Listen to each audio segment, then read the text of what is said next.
final destination. He continued on his pathway of destruction and decay, never thinking that his wicked life would end. He never did take stock that the devil is not mocked, and all those broken fences will not mend.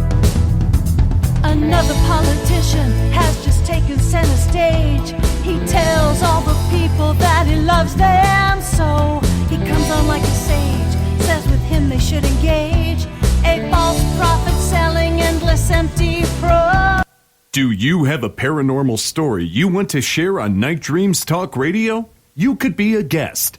Email us at nightdreamstalkradio@gmail.com. If you would like to hear Night Dreams Talk Radio on your local radio station, let them know. Tell them to check out www.nightdreamstalkradio.com. And thank you.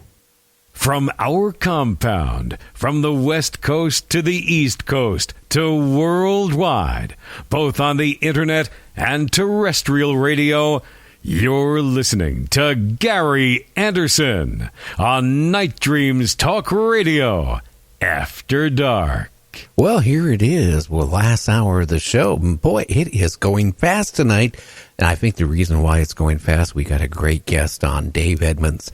Anyway, James, I can tell you what, I am really more scared about being abducted now more than ever. Absolutely. You know, there's no control in it. There's nothing we can do to stop it. All you can do is hope that it doesn't last long, you don't get too bad anxiety out of it, and that you get to come back and you don't end up being served up on a plate and some other things. Well, I can tell you what, one thing is, if I'm going to donate sperm, I'm going to go down to the sperm bank and donate it. I certainly wouldn't want some alien to come into my house, into my bedroom, and start, taking scrapings of DNA and sperm samples and everything else. I mean, that's violation of our rights, and they don't seem to care. And that's what the bad part is. They don't care what they do physically and emotionally when they do it. That's correct. And when people start rationalizing, that's if you find yourself rationalizing, that's wrong. You're just trying to excuse it because it's just wrong. If you're taken against your will, it's just, I don't know. It just really bothers me, that whole aspect of it. It does, Dave. I mean, when have you ever gave that the thought have you ever felt violated? Yes, I have, but actually, I don't know. I'm different. I guess when I went through combat, I guess to the point where I had a lot of guys ask me at some of these smaller meetings and conventions and stuff. They asked me if I'm ever afraid, and the one guy spoke up who knows me. He writes ghost books and everything. He said, "No, this guy just goes out to Sedona, Arizona, and he's looking for him." I said, "Yes, I am. I'm looking for the truth. I'm not really afraid at all. I actually would like for him to come back and talk to me, especially the hybrid I ran into. I like for her to explain who she was or who she is and why me. That's another big question. I think that a lot of the paranormal scientists talk about pseudoscience. They say everybody who's been abducted, they say, why me? I ask that question too, but I try to quit asking that question, and I try to keep thinking, well, what's going on, and how could I find out more? And I would really love to find out more. I feel violated because they've done all these things to me, but they never explained why. Yeah. Now, that is, again, that would really be a concern. But now I want you to explain about this beautiful girl that you ran into and all the circumstances, why you thought she wasn't human. You're talking about the one in Sedona, the Japanese hybrid? Yes. Mm-hmm. Okay. Yeah, that was in 2010. That was October 4th of 2010. I had a spiritual reader just 9 days before that tell me that I was going to meet my first alien October 4th, and she said my car would be damaged, but I'd be able to drive it and finish my trip out west. Well, the car was damaged. It was hail damaged. So it was about $2,600 hail damage. This was, I guess, about the same time, October 5th, I believe, the next day, they had those tornadoes in Arizona, first tornadoes they've had in 50 years, and I just so happened to be there. But she was correct, and she was so good. This scared me. I thought, are you sure? Want to see my first? I laughed at her. She said, yes, you will. Be ready. And when it was October 4th at Sedona, at Cathedral Rock, I drove there because some people at the shop told me they saw a UFO the night before around Cathedral Rock. I said, okay, I'm going to go out there and take my camera. So I pulled in. I got out, started filming it with my camcorder, and in pulls behind me a little white car. Out steps a Japanese young lady. She looked like she was in her early 30s or whatever. I couldn't really tell her age. She had blue jeans on. She didn't have no makeup, no purse, no phone, no, just a kind of like a light white sweater on top and blue jeans that had mud on them. And I thought, well, you must have been in the woods. She goes, well, I did that the night before. I was up on Cathedral Rock. I said, oh, really? And she said, yes, there's energy there. I said, how do you know? She says, I know. And so we kept talking, and I thought, are you here waiting for people? She goes, no. I said, are you going to go hiking because it looks like it's going to rain? She goes, no. And I couldn't get rid of her. She was like a little puppy around me, and I thought, what's going on here? Am I being set up? So I said, you want to go and sit in the car starting the rain? I said, we can talk. She goes, yeah, sure. She gets in the car, and she starts asking me questions. And I remember from some of the things that I think Dr. David Jacobs and some people that's done some research on hybrid aliens, when they come here, they always come here with a human, I guess, agent, somebody who helps them through things. They have a security person, and they always come in threes. So I actually saw her security person pull up beside us when she was in the car talking to me, and I looked over and he looked like a young guy in his mid-20s. He had a close-cropped hair. He had a headset on. He never turned and looked at me one time. He just sat there looking straight and didn't. I kept looking over there, and he never looked over. Most of the time, most people will be looking around, or they'll be looking at the scenery, or they'll be looking at the car next to him or whatever, but he didn't. So she sat there, and her eyes were so dark and piercing that when she looked at me, it seemed like she burned a hole to the back of my head. And I said, Hiroko, quit looking at me like that. I said, you got more energy than I have with my eyes. I said, you are really powerful. I said, hold back on that. And she just looked at me kind of funny, and she asked me questions. She started asking me questions that she was eliciting, I guess, feelings and things of that nature from me. What would you do if you had a workmate that you couldn't get along with? She always made your life pretty tough. I said, talk to her. I said, probably try to work with it. If I couldn't, I said, just keep my distance. And then she started putting on a cry.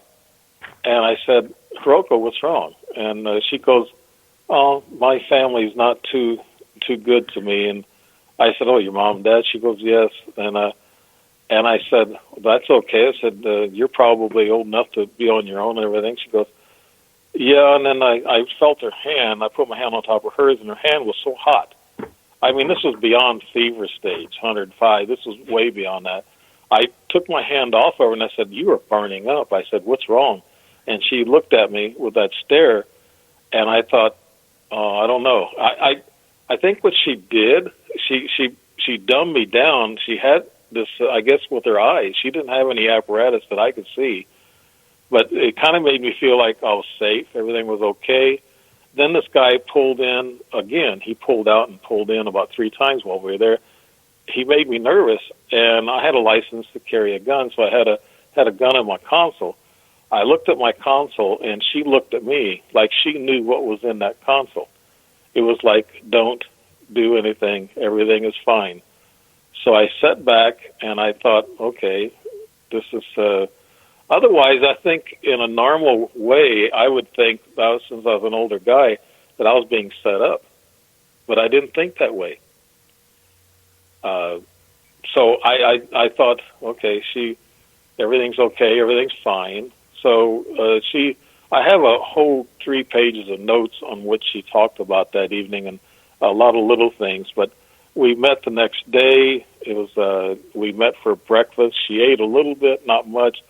I give her water, and we drove around to a few places, and we walked on a trail for a little bit, and then it was muddy, and she looks at me like she could read my mind.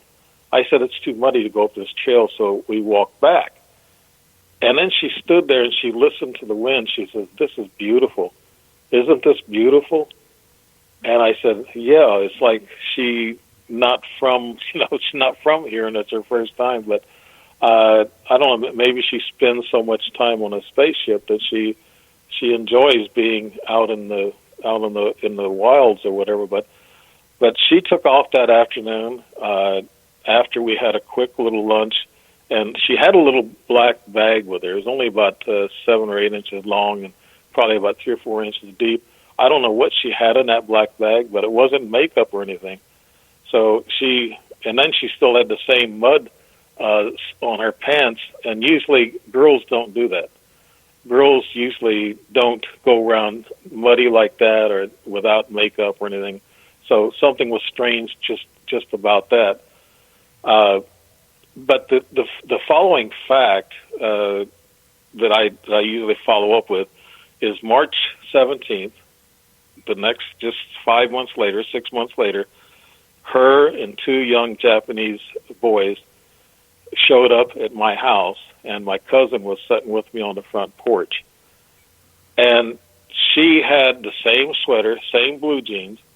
From 150 feet, she turned her back so I couldn't see her, and the 2 young boys come up. They looked like they was about 15 or 17, and they come up about 10 feet away from us, my cousin and I, and they only asked one question: where was the new Walmart? And I said, right over that viaduct. And I said, okay, and that was it. I wanted to ask, is that Hiroko?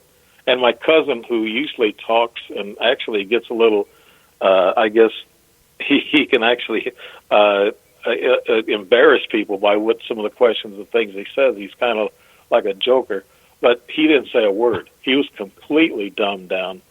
And we were there for about, making this long story shorter, we were there, I guess, I don't know how long they were there, but one of them must have walked in my house, got this brown portfolio. It's pleather. It wasn't leather, but I kept my UFO notes in there, brought it out and peeked into it, and then looked over at me. I didn't know that was my brown folder until later, when I come to, and I thought, oh, that's my brown folder. It wasn't him, because he didn't walk up with anything in his hands.